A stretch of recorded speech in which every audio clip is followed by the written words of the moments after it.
أعوذ بالله من الشيطان الرجيم.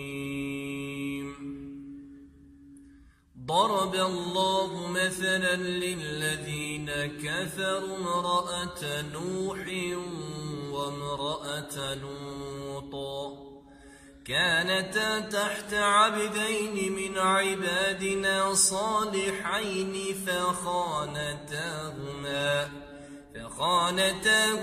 فلم يغنيا عنهما من الله شيئا وقيل ادخلا النار مع الداخلين.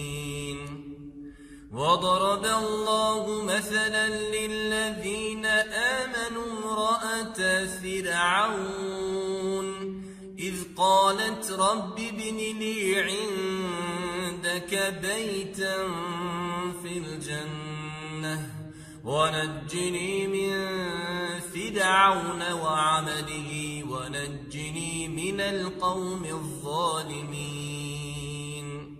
ومريم ابنة عمران التي أحصنت فرجها فنفخنا فيه من روحنا وصدقت بكلمات ربها وكتبه وكانت من القانتين.